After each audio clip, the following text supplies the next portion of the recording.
Som, ak môžem, povedal také 3 prosby a ak chcete, kto chcete, ako chcete vo svojom srdci alebo aj náhlas, sa môžete pridať ku mne slovami: prosíme ťa, vyslíš nás.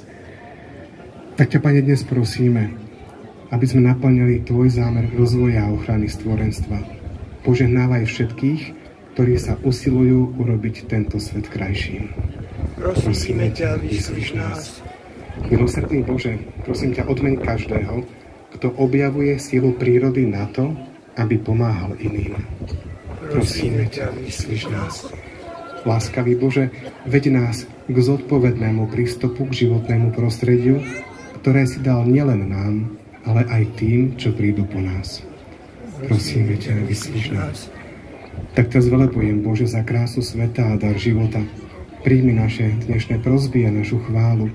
Daj nám silu v kráse sveta tušiť, aký si ty krásny a nádherný. Ty si Boh, ty žiješ a kráľuješ na veky vekov.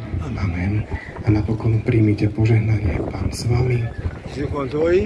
Všemohúci Bože, ty si stvoril človeka a dal si mu na starosť celý svet. Prosíme ťa, na príhovor svätého Huberta a svätého Urbana, požehnaj všetkých poľovníkov, vinárov a vinohradníkov, ktorí sa starajú o lesy, vinohrady, poľovné revíry, aby boli pozorní, múdri a ohľaduplní. Daj im radosť z ich služby. A nám všetkým daruj milosť spoznať vo stvorení svojho stvoriteľa skrze Krista, nášho Pána.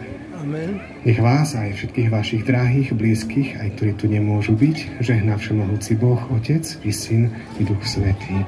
Amen. Ďakujem pekne, ešte raz krásny deň.